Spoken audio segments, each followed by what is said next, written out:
जय हिंद व्यूअर्स, आप सभी का स्वागत है द इंडियन ट्रेलर शो में। और मैं हूं आपका होस्ट हिमांशु निर्बाण।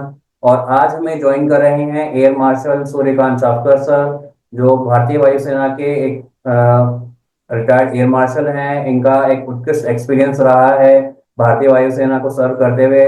और इन्होंने नंबर 48 स्क्वाड्रन इंडियन एयरफोर्स को लीड किया है, जो कि एंटोनोव AN-32 एयरक्राफ्ट के लिए जाना जाता है।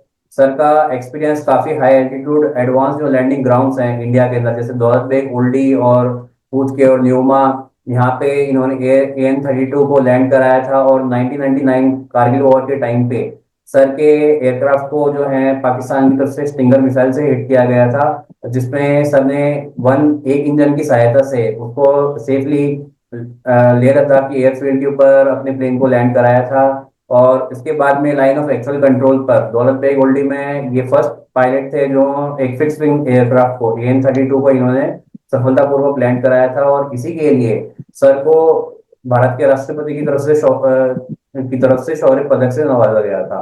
तो सर, आपका बहुत बहुत स्वागत है आज हमारे शो में। धन्यवाद निर्भय। जी।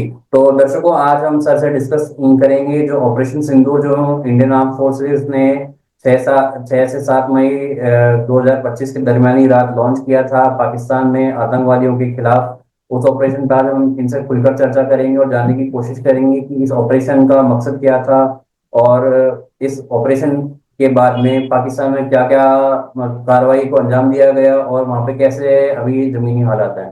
तो सर, मेरा आपसे सर पहला सवाल ये है कि सर, आप कैसे देखते हैं इस ऑपरेशन सिंदूर को लॉन्च होने के टाइम पे, और क्या ये पहलगाम अटैक के बाद जो ये हमला किया गया है, सर इसका क्या दुर्गमी परिणाम होगा? दुर्गमी परिणाम जानने के पहले हमें ये बात ध्यान में रखनी चाहिए कि पाकिस्तान ऐसी हरकतें लगातार करते आ रहा है। 1947 के बाद से अब तक, यानी तकरीबन 75 से ज्यादा वर्ष ये उनका काम चलता रहा है लगातार। वो देश ऐसा है कि वो खुद आगे बढ़े ना बढ़े, उन्हें भारत को आगे बढ़ने नहीं देना है। ऐसी जो मेंटालिटी होती है वो कुछ अच्छी नहीं होती, ये हम सारे जानते हैं। किंतु अब ऐसा पड़ोसी हमें मिला है, तो हमको उसके साथ उसके जैसा ही बर्ताव करना सीखना चाहिए। अब तक जो हमने बर्ताव किया उससे हम अच्छा ही दिखाते रहे, बट उससे कुछ खास फायदा नहीं हुआ, ये हमने सबने देखा है। तो इस बार जो पहलगांव का अटैक हुआ, इसमें एक थोड़ी बात अलग सी थी। वो ये थी कि धर्म के नाम पे इन्होंने निरत्तों को मौत के घाट उतार दिया। यानी हिंदू मुस्लिम डिवाइड करने का इनका मकसद था। वो सहज से सक्सेस तो होने वाला नहीं था और हुआ भी नहीं। किंतु फिर भारत को एक बार ये सोच आई कि इनका इस चीज का विमोड़ जड़ से करना चाहिए, और इस कारण ही ऑपरेशन सिंदूर को प्लान किया गया और उसका पहला स्टेप नंबर 1 एग्जीक्यूट किया गया है। किंतु हमने ये नहीं सोचना चाहिए कि ये सारा खत्म हो गया, क्योंकि आपके प्राइम मिनिस्टर, हमारे जो प्राइम मिनिस्टर है, उनका स्टेटमेंट इसके लिए काफी मायने रखता है। उन्होंने कहा था पाकिस्तान से आखिरी आतंकवादी को खत्म करने तक इस बार हम शांति से बैठेंगे नहीं। तो ये पूरा बैकग्राउंड ध्यान में रखते हुए आपके समझ में आएगा कि ऑपरेशन सिंदूर जो है चल रहा है, उसका क्या वजह है और वो क्या मायने रखती है। तो सर, आप क्या मानते हैं कि जो हमला हुआ है 6 और 7 की दरमियानी रात, सर इसमें पाकिस्तान को कितना नुकसान पहुंचा, और इसके बारे में आप पर क्या और थोड़ी ज्यादा जानकारी दे सकते हैं हमारे दर्शकों को? जरूर जरूर जरूर। क्या है, जब भारत जैसा देश कुछ टारगेट्स पे हमला करने का सोचता है, तो एक बात तो तय है कि इन टारगेट पे उनको कुछ चीजें जो है उसकी मालूमात है। ये जो टारगेट हमने 9 ये सिलेक्ट किए थे और हमने कहा था हम इस पे हमला बोलेंगे, ये 9 टारगेट काफी दिनों से हमको पता है। ओके, इन टारगेटों के बारे में हमको खबर थी, हमको पता था। और जैसे आज के कुछ न्यूज़पेपर कहते हैं कि इन टारगेटों को आप ये भी नाम दे सकते हो कि यहाँ की हरकतें हमको पूरी तरह से पता थी। तो जब ऐसे था तो भारत जैसा देश जिसका इंटेलिजेंस काफी अच्छा है, वो कोई फालतू टारगेट पे तो हमला बोलेगा नहीं। तो हमारे इंटेलिजेंस एजेंसी से पक्की खबर होते हुए ही हमने ये 9 टारगेट चुने हैं। ये बात सबसे पहले हमने जान लेनी चाहिए। जब ये बात हम जान लेते हैं उसके बाद ये पूरा समझना काफी आसान सा हो जाता है। तो अभी खबरें कुछ भी आए, पाकिस्तान कुछ भी बोले, हमको ये तो पक्का पता है कि ये इंपॉर्टेंट टारगेट्स थे भारत के लिए और वहां जरूर कोई चीजें थी जो आतंकवादियों से कनेक्ट करती थी, या आतंकवादी हो या उनके हेडक्वार्टर्स हो या उनका कुछ आम जमीन में चल रखे हो, ये टारगेट्स बहुत इंपॉर्टेंट थे और इसीलिए हमने इस पे हमला करने का सोचा।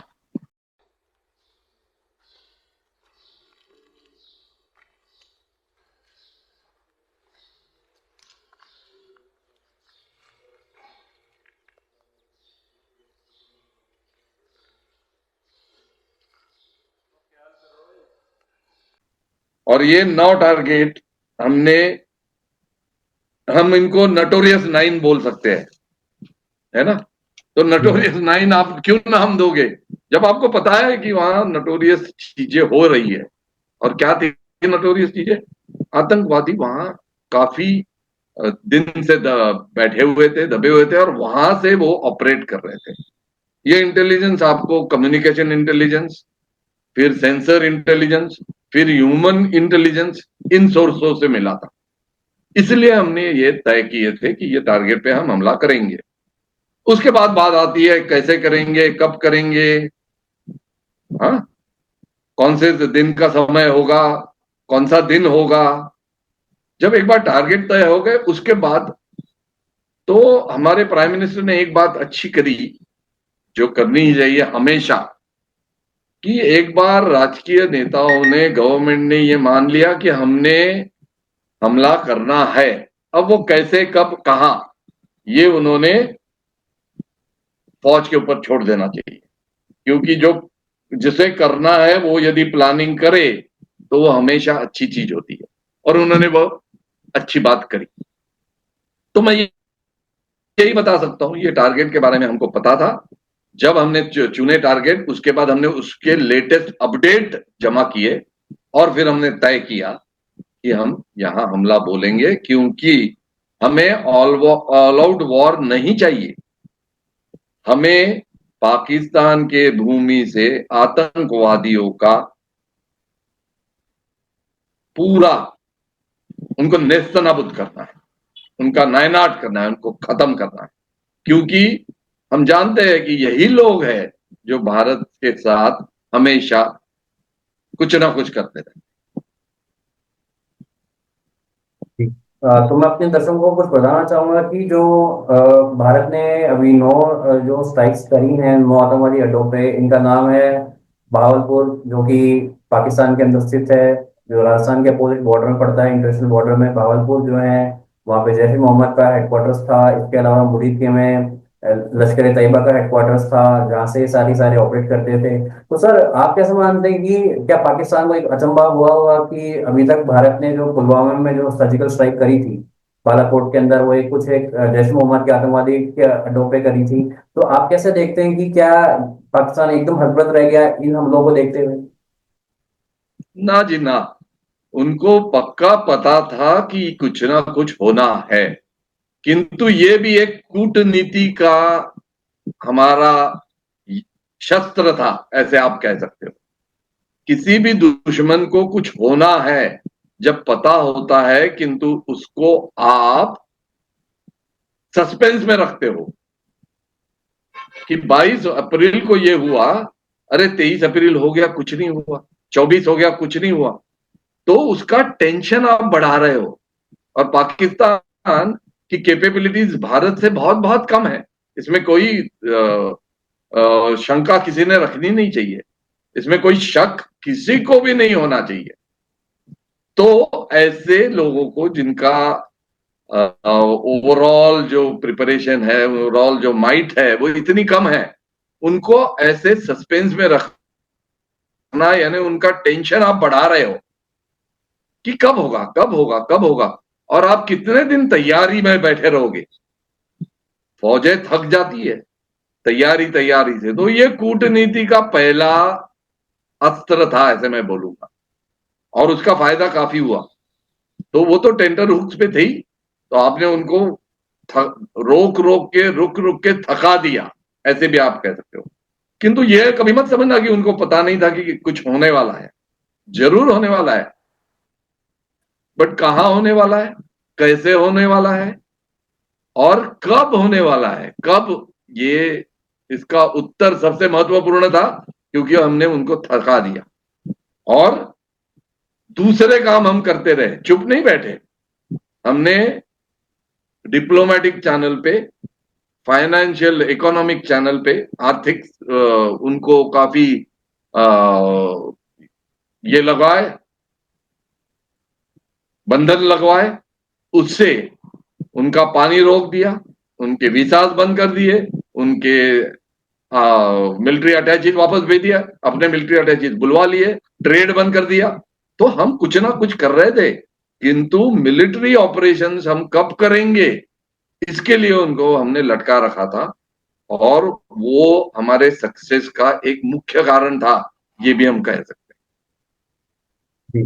तो सर मेरा आपसे सर ये सवाल है कि मीडिया के रिपोर्ट्स में ये बताया गया है कि भारत की तरफ से पाकिस्तान का एक JS-17 विमान को मार गिराया गया है।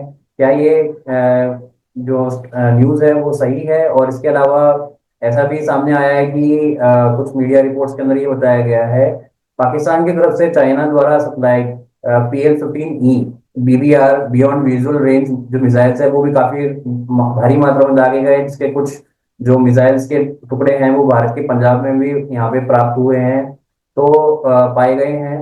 तो सर आप इस चीज को सर कैसे देखते हैं, एयर टू एयर कोलिजन को? हैं। या इसमें ऐसे है, जब कभी ऐसे कॉन्फ्लिक्ट होता है दो देशों में, तब थोड़ा कुछ साइकोलॉजिकल वॉरफेयर भी अपनाया जाता है। साइकोलॉजिकल वॉरफेयर में क्या दिखाना चाहते हो आप? यही दिखाना चाहते हो कि हमारा तो नुकसान हुआ है, वो कम से कम दिखाओगे आप, और दूसरे का नुकसान जो हुआ है वो ज्यादा से ज्यादा दिखाओगे। ये एप्लीकेबल सारे देशों को है। पाकिस्तान की ताकत कम होने के कारण उनको साइकोलॉजिकल वॉरफेयर पे ज्यादा डिपेंड करना पड़ता है, ये आप ध्यान में रखिए। उधर आर्थिक दृष्टिकोण से वो एकदम खत्म हो चुका है। दूसरा उनका प्रॉब्लम है कि उनकी अपनी जनता अब उनके सरकार पे और उनके सैन्य पे विश्वास नहीं रखती। ये बड़ी भारी चीज है, ये जान लीजिए। तीसरी बात ये है कि उनका जो ओवरऑल अप्रोच है भारत के अगेंस्ट, उसको दुनिया ने जान लिया है। वो रोग नेशंस है, वो आतंकवादियों को पनाह देते हैं, ये सबको अभी पता चल गया। तो इंटरनेशनली वो थोड़े आइसोलेट हो गए। तो इस कारण अब अपनी जनता को कुछ ना कुछ तो कारण दे वो जीने का, तो वो ऐसी अफवाहें पक्का फैलाएंगी। कोई जहाज गिरा है, एक्सीडेंट हुआ है, जैसे बठिंडा की एक न्यूज आ रही है, खबर आ रही है, वो ऐसे भी हो सकता है कि रूटीन जो ऑपरेशन हम कर रहे थे उसमें कुछ एक्सीडेंट हुआ, तो उसको इसके साथ जोड़ने की कोई जरूरत नहीं है। किंतु ऐसे हुआ है, जब ये चल रहा है कॉन्फ्लिक्ट, तो पाकिस्तान उसको जरूर जोड़ेगा। इसीलिए मेरा कहना यह है कि ऐसे इसको कहते हैं फॉग ऑफ वॉर। जब ऐसी कुछ दो चीजें देशों में कुछ अनबन शुरू होती है, तब क्या सच क्या झूठ, इसका पर्दा काफी अलग सा हो जाता है, धुंधला सा हो जाता है। इसीलिए हमारे देश के जनता ने अफवाहों पे बिल्कुल विश्वास नहीं करना चाहिए, और ये साइकोलॉजिकल वॉरफेयर है, ये जान लेना चाहिए।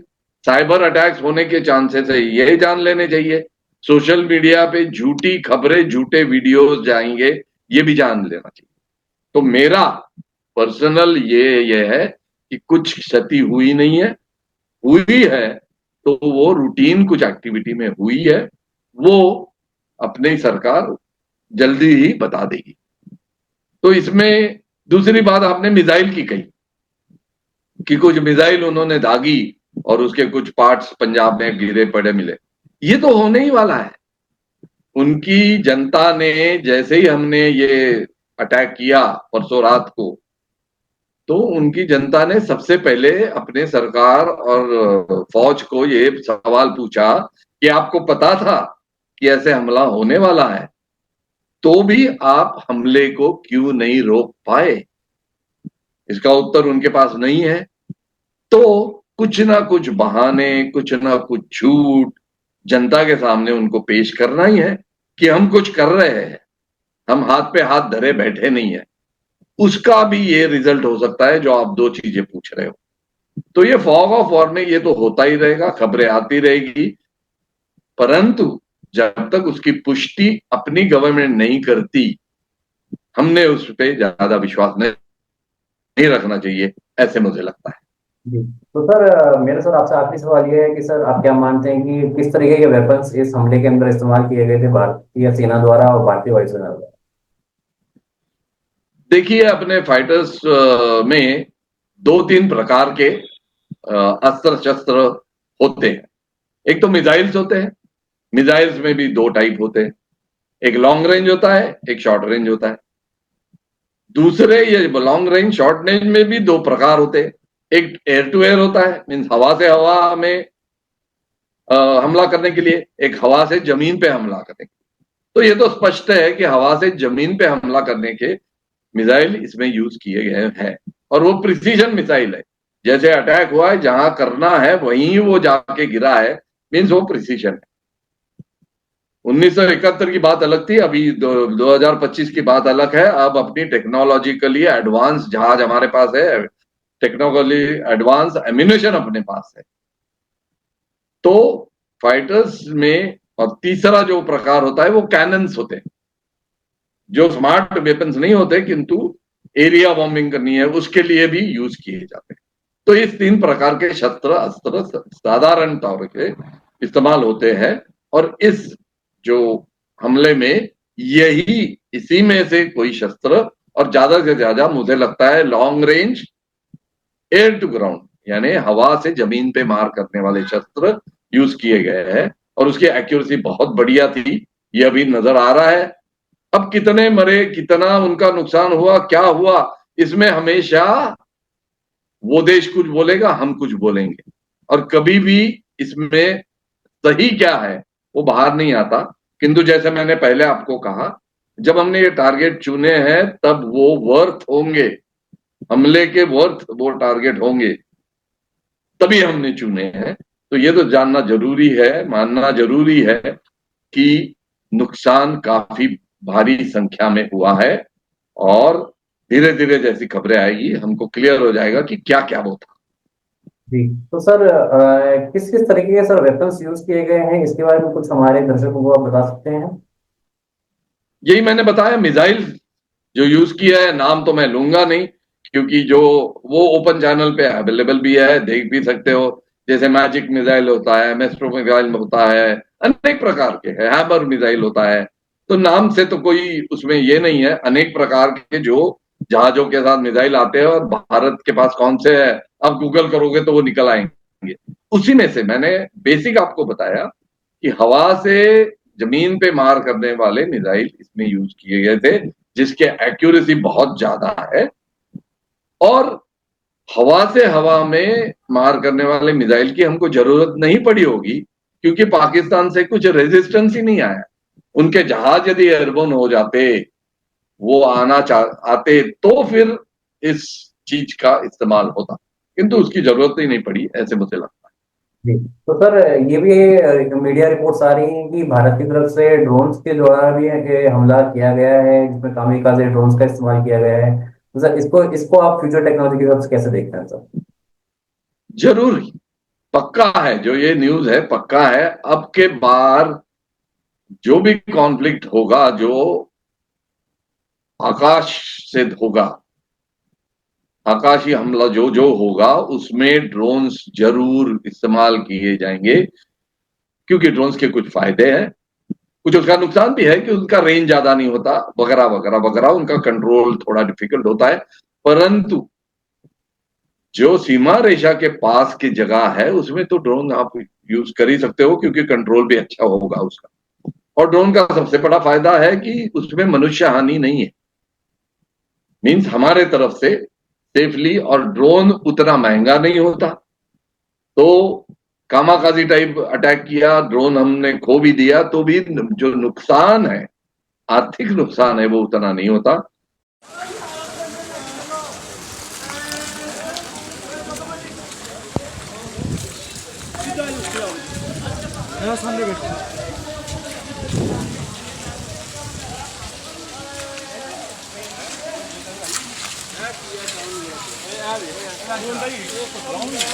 नहीं नहीं ड्रोन वगैरह होंगे ना। नहीं नहीं ਖਾਲਾ ਯਾਰ ਉਹਨੇ ਚੀਰਾ ਖਾਲਾ ਮੁੰਡੇ ਨੇ 1 2 ਨਾਲ ਗੱਲ ਹੋਈ ਹੈ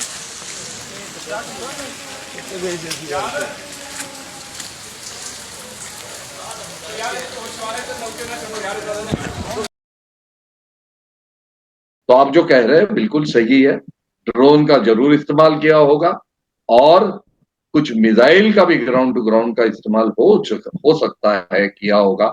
अब हर चीज तो बाहर आएंगी नहीं कि क्या क्या इस्तेमाल हो किया, बट ये जो तीनों चीजें हमने बोली, जो एयरक्राफ्ट एयरबोन थे उन्होंने, मिसाइल और ड्रोन्स, ये तीनों ने मिलाकर ही ये हमला हमने किया होगा, ये तय है।